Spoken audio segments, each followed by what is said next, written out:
Good evening, Holmes Road. Welcome. We're glad you could join us here on this wonderful September Sunday evening. We're continuing to look through the book of Revelation together. We're in chapter 22 this evening, looking at just the first 5 verses, verses 1 through 5. Just kind of catch up a little, we have been looking, ever since chapter 21, we've been looking and examining the New Jerusalem, which is an apocryphal way to talk about heaven. And most of it has been looking at the exterior, talking about the size of it, talking about its unbelievable beauty and size, how big it was, measuring the outside of it, talking about its gates, talking about its incredible walls, a lot about the outside and the size of it, and talking about its beauty, how it's made of gold and all the gems. And last week we talked about how there is no temple because God is the temple. So there is no temple in this great city. And so today into chapter 22, what we're going to do is we're going to continue to look at the New Jerusalem as John continues to explain it, but now we kind of move on the inside of it. So let us open our Bibles, turn to chapter 22. Let's look at verse 1 together as we continue to look at what heaven's going to be like. In verse 1, John writes, "Then the angel showed me the river of the water of life, as clear as crystal, flowing from the throne of God and the Lamb." So John lets us know that what he sees in heaven is this river. Now, a lot of people question, did John really see a river in heaven? Probably not. Remember, this is apocryphal language. He's trying to give symbols to explain on our human level how great heaven is going to be. And so he uses this symbol of a river. Now, what exactly does that mean in terms of a symbol? Well, we got to remember all this last half of it is for the Jews. And throughout the Old Testament, the Jews would, of course, know this, but prophets used the picture of river very commonly as a powerful symbol of richness, provision, and peace. It was a very common thing for the Old Testament prophets to talk about a river in a symbolic way that would refer to richness, provision, and peace. I gave you just a few examples, but there are many more. And so the Jews knew, just based on Old Testament history, which they knew so well, that the river could be as symbolic. It doesn't necessarily mean an actual river. So what John is clearly trying to say is in the New Jerusalem, in heaven, you have a richness, God is going to provide, and you're going to have this peace. Even in today's culture, a lot of times, how many of you just love to sit by a river by yourself and listen to the water going by? It's a peaceful serenity type of thing. And we all understand that water is just a necessary, needed resource to sustain life. Water is one of the most precious resources on earth. A civilization, a town that cannot get to water, that's not going to survive. And so what John is letting you know clearly is in heaven, there's sustainability. There is life that is going to be given there. And let me tell you, for a Jew in the Middle East at that time, it's a burning, thirsty kind of land. Water was scarce and hard to come by. And so a plentiful supply of bright, pure, clean water, that was a special and important commodity for the people of that time. It's important now in our society, but to them, that was just absolutely crucial, number one need. In today's culture, our world does such a good job with water management, sometimes we don't even think about it. We just go to the tap and flip the faucet on, and there it is. We can easily take it for granted, but they didn't back then. They understood how precious that water supply was. And so John is just letting people know here that the New Jerusalem is a place, heaven is a place where you're not going to want for anything. Everything is going to be provided. Everything you need for peace and safety and sustaining life, it's all going to be provided. And John goes on to say that the river there, it's clear as crystal, describing the kind of water that's going to be there in heaven. In other words, the water is perfect. It is completely unpolluted. And that is almost impossible to find in these days in this world.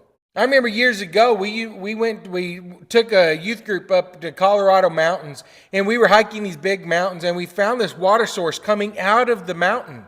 And the water there was just as pure and clean as you could be, but even then, we had to treat it for giardia. We had to take the water and put these drops of chlorine and shake it around, and we had to treat the water before we could drink it. so that we wouldn't get sick. I mean, even though it looked clean, there was hidden germs in it. And that's what John is letting you know here. The water in heaven, it is of the highest quality. You don't have to worry about germs in it. You don't have to worry about pollutants. You don't have to worry about microscopic organisms that are going to make you sick. And that's something that men on earth, we just can't even imagine really. I mean, we can't imagine that kind of pristine water. But John is letting you know in heaven that does exist. In heaven, it is a sublime reality. The life-giving sustainment, it's going to be perfect. No worries at all. And why? Why is the water so perfect? Well, he tells you because it comes from the throne. How can water be so perfect and so clear? Because it comes from God. God is the one giving it. God is providing the most pristine, perfect, most quality water to his people. Now, the next quick thing to realize is that this would remind the Jews who were so well versed in the Old Testament, this description reminds them of Ezekiel 47. In Ezekiel 47, there is a prophecy there which foretells of a river that flows from Jerusalem into the sea. And it was this beautiful, perfect water that would sustain life. But this even goes further beyond. I mean, that fulfills that passage, but it goes beyond because it's not of earth. Ezekiel 47 talked about how the river would go into the sea, so it's an earthly river. This is way better than even the one that was foretold and prophesied about in Ezekiel 47. Because this one is from God. This one exudes from God himself from the throne up in heaven. So therefore, it's much more cherished than even the one talked about in Ezekiel 47. So let's look now at what John has to say in verse 2. Continuing to talk about that great river, he says, it goes down the middle of the great street of the city. On each side of the river stood the tree of life, bearing 12 crops of fruit, yielding its fruit every month, and the leaves of the tree are for the healing of the nations. And so now in verse 2, after having described this beautiful river that is in heaven, now he talks about the tree of life. And I'm sure that even triggered your brain to remember back in the Garden of Eden. Remember, the Bible begins with the tree of life in the Garden of Eden. And remember that in Genesis 3:22 and 24, Adam and Eve, they were forbidden. They said, you can eat all the fruit of the whole thing, but don't eat from this tree. And so that tree that was so crucial not to mess with, now we have the reappearance at the end of time. Now we see the tree of life again. Now that the world is gone, the sun, the moon, all things physical is gone, and we're in heaven together, and now we see the tree of life is there. And of course, the great symbolic meaning of all that is obvious. John is letting us know man has gone full circle. You remember back when Adam and Eve were in the garden, before the fall of man, they were a sinless people. They walked around naked because they were innocent. They had a perfect existence. They didn't have to work for their food. They didn't have pain. They had God to commune with. And John is letting you know that's what heaven is. Heaven is it's the existence before sin came into the picture. When man didn't have to work for its sustainment. When man didn't have pain. So mentioning the tree of life, it's just a great symbol.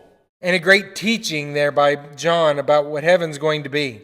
Now, obviously, this isn't literal, but if you try to make a movie of this, if you tried to make a mental picture of what he's trying to describe here, the tree of life, it's really hard to imagine. Because the visual picture John provides is that this big river is flowing down the middle of the city, and this tree is so large it spans the entire river, that the river is sort of running right underneath it in the midst of the street. And the trees on both sides. So like you got roots over here and roots over here, and this street and this river is flowing underneath that. Have you ever seen a river with the trees so big that its roots are on both sides and it's standing over the river? You probably haven't seen that. Like I said, that's kind of hard to imagine the imagery that he's trying to picture here. And even that has some great importance because he's trying to say this tree of life is better than anything you can imagine. It's better than anything you've ever seen. He's using great symbols and pictures that don't make sense on purpose because that's how special heaven is. So there's great teaching there, but go back to what I was saying there about seeing the tree of life that John is letting us know that all things have kind of gone back to pre-sin, full circle to where everything pre-sin has been restored. Heaven is the restoration of all things that were pure. John is letting you know the New Jerusalem is the end of the great drama that was time. All the terrible things that came with time, the struggle, the work, the pain, aging, loss, death, pain, disease, all these things, all that is gone. Man has returned to enjoy the blessings that was intended by God for his creation before sin banished them from Eden. That's what John is letting you know. That's what heaven is. Heaven is the restoration of that perfect existence before sin came into the picture. And the best part about it, remember in Eden they were told you can't eat of this tree of life? Now in heaven you can. You can partake of it. Think about the great teaching that is for the Jews. In their mind's eye, they're great Old Testament studiers. They know that they're thinking about the altar of showbread. Remember that? Just as the golden table of showbread that stood in the tabernacle or the temple for the priests to eat. Remember, only the priests could eat from the table of showbread. Well, now, heaven, which is filled with all the priests of God's kingdom, get to feast on the fruits of the tree of life. That tree of life that's standing on the golden streets of heaven with that beautiful water running underneath it. And the scripture says it brings 12 crops every month. And of course, we know 12 that always means spiritual in nature. So God is providing all the spiritual food that we need. Last week we saw where we were called the kings of earth. Christians in heaven were the kings of earth. We studied that last week. And now we kings of earth who are in heaven, we get to partake of the tree of life. The immortal kings, the men and women. Now we get to partake of that fruit of the tree of life. So in that sense, it's even better than the Garden of Eden because they weren't allowed to touch it. Now we can eat of it every month. And even that is such a wonderful symbol. We get to eat of it every month. It's always fresh. It's always new. It's not going to ever get stale or old. We won't be eating old leftovers in heaven. We're going to have always something fresh and new. And John then even tells us what happens to us Christians when we get to partake of the fruit. We're told that it heals. It brings us spiritual nourishment and health. The root word of this particular Greek word that is talked about here, that's translated as healing, it literally means serving or ministering. So we're going to eat of the tree of life and it ministers to every one of our needs. John is telling us that the tree of life in heaven, it serves and it ministers to all the kings of the earth in heaven. So isn't that exciting? Isn't that something to look forward to?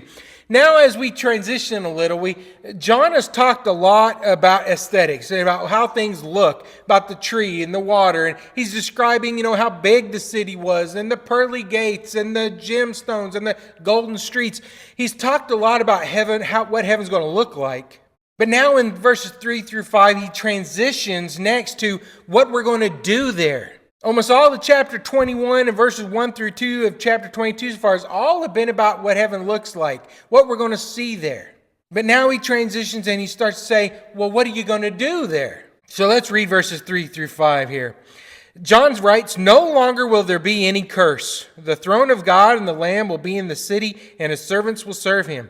They will see his face, and his name will be on their foreheads. There will be no more night. They will not need the light of a lamp or the light of the sun, for the Lord will give them light, and they will reign forever and ever. So if someone asks you the question, what are we going to do in heaven? The first answer is, there's going to be no curse in heaven. Ever since Satan tempted Eve and tempted Adam and they partook of the fruit they were not supposed to touch, ever since man came under that fallen, sinful nature, all of man has lived under a curse. We were told at the time that they ate the fruit and God discovered that they had sinned, that God put a curse. He says there's going to be sorrow. God warned them, you're going to have sorrow now. You're going to have pain in childbirth, women. The innocence is gone. Now you're going to have to cover your nakedness. You're going to notice there's differences between men and women, and that's going to cause friction. And man, you're going to have to work for your food. You're going to have to go out amongst the thorns, and you're going to have to actually work and sweat and endure all kinds of pain and aging and disease just to sustain your life. And yes, we know that the ultimate result of sin is death. God said, no longer are you going to live in the nice luxury and comfort of Eden. Now you're going to have to go out amongst the thorns and the thistles and the weeds. So with sin brought this curse. And what we're finding out is heaven is a place where all the curse is gone. That curse that sin brought in, it's done away with forever. No more weed pulling. No more getting cut by thorns and bristles. No more having to work for your food. No more disease, and definitely no more sin and death. And John sort of gives us a replacement in the passage that we just read. He says, now that the curse is gone, instead you now have the throne of God and the Lamb. That's going to be in its place. Here in this world, we have disease, death, and the curse from sin. But in heaven, that curse is gone, and now we have the throne of God and the Lamb. Now that's what I call quite an exchange. In heaven, you're exchanging. You're getting rid of the curse and taking in the throne of God and the Lamb. And then the next thing it says there, when people say, well, what are we going to do in heaven? Not only are we going to be having no curse, but the end of verse 3 says, his servants will serve him. So what are we going to be doing in heaven? We're going to be serving God. Now people kind of bristle at that. Wait a second, I don't want to be a servant. I thought we were supposed to be kings of the earth, right? We're supposed to be kings. Kings don't serve, they get served. Well, there's good news here. First of all, heaven is a place where we will be serving God forever. That is a truth, that is a fact. But we have the wrong concept of servant. Because what John is referring to here is not the kind of servant that you think of, that is arduous and the curse-stained kind of work, the toiling that we have to do when we serve. When you hear servant, this is what you think of. You think of the hard work kind of thing. But that is not the meaning of this Greek word. The meaning of this particular Greek word means a blessed service. It's something you want to do. You can't wait to do it. You look forward to it. I have seen in certain translations that take this particular Greek word and translate it this way. They write it and they say it's indolent leisure, as opposed to using the word servant. The word indolent, in case you don't know, it means like lazy and easy, right? I like that translation because it's explaining really what John is referring to. Yes, we're going to be serving God, but it's an easy kind of thing that you want to do. It's a leisurely activity. When you do this kind of service, not only does the person get rewarded, but you get rewarded too. You love to do it. It fills the both of you. It's not sacrifice in any way. And that's what John is letting us know. We're going to be serving God when we're in heaven, but that service is going to be easy to do and rewarding for everybody. It's the kind of service that requires no effort on your part. It's a lazy and easy and restful kind of service. And then there in verse 4, the next thing it says is that we're going to get to see his face. Now, how special is that? I mean, you get to see his face. Well, what does that mean? Well, it's implying that there's a certain intimacy with God. You're no longer detached from him. You don't have to go through Christ. You're there. You're going to get to see God face to face. And all Jews know, because we're told if you see God's face, you're going to die. Not anymore, not in heaven. Now you have that intimacy with God. You get to have a personal one-on-one type of relationship with him. Every single one of us is going to have that one-on-one special fellowship with God. That kind of relationship that man has always wanted to have. Remember, Job cried out, I just want to be able to see God and talk with him. Elijah in the cave just wanted to see God. You remember the story of Moses when he was struggling in Exodus 33, 20 through 23. He wanted to see God so bad and he was denied the privilege. He was told, no, you can't do it because you're still physical. But John is letting us know what man has always wanted from the beginning of time, to have that intimacy and closeness with God. Now all people, you're in heaven, you can see his face now.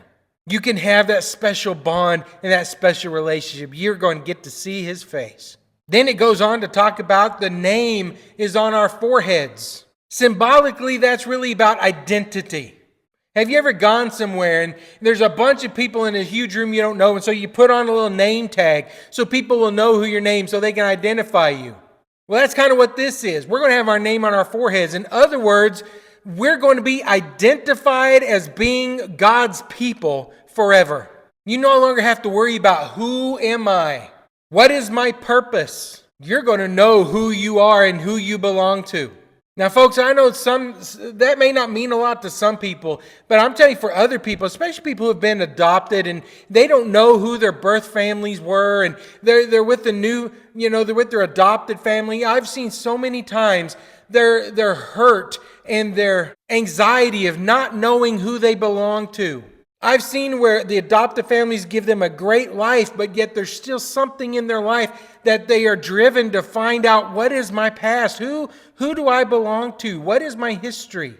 What is my identity? So a lot of people do struggle with this and find great comfort in hearing things like this. In heaven, on earth, you may not ever know about your history, who you belong to or who you were. But in heaven, there's never going to be a doubt as to what kind of person you are and who you belong to and what family you associate with. In heaven, in the New Jerusalem, your identity and your family ties are always known. You never have to doubt who you are anymore. And everyone else knows who you are too. They can see it. There's no doubt. You have a place of belonging. You have a place of family ties.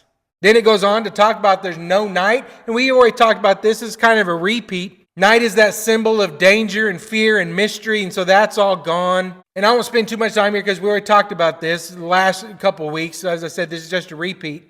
But John is trying to let us know that heaven is this place of full safety, full knowledge, full peace. And that's always going to be there. It's never going to go away. And then the last point that John wants us to hear is that we're going to reign forever. And of course, there's meant to be seen a great contrast to the very limited duration that we have here on life on earth. Kings can reign here, presidents can reign here, leaders can reign here, but it's only going to be for a small amount of time in history. But in the New Jerusalem, the kings of earth, their reign is never going to end. And what a great relief to hear that, right? If you're Jewish people living in the time of the land of Rome, Jews who are mistreated, oppressed, and persecuted, in heaven, you're going to be people with power and with status, and you will reign forever. You are part of a kingdom that cannot be overthrown. And so that kind of concludes the section. Just a quick summary, because these 5 verses have a lot in it. But these 5 verses, John covers that there's never going to be any more curse in heaven. All the curse that came with sin is removed. The throne now is in their midst. And from that throne, that water comes. And the tree of life that will sustain us is right sitting over it. And we're going to be servants of God, but not servants in any kind of bad way. And those happy servants, we're going to get to see His face. And we're going to have His name on our foreheads, giving us that identity. And we're going to be in light forever. There's no more darkness. And we're going to reign forever. So a packed full 5 verses here. And I hope it has been beneficial for you. Let's go ahead and end now by going to God in prayer. Father in heaven, we thank you for this exciting few verses that we've studied here from John. As he lets us know that we're going to go to a place, as long as we stay committed to you and end our lives faithful in you, that we get to go to a place where no more sin and no curse from sin is there, that we get to be with you in your very midst, that we get to be fed by you, that we get to serve you in a great way, and that we get to reign forever as kings with you in heaven. We thank you for the opportunity that is given to us because of the sacrifice of your Son. Thank you for giving us Jesus that can make all of this possible and help us to tell as many people as we can about it. It's in Jesus' name we pray. Amen. Good night, Holmes Road. We'll see you soon. Bye-bye.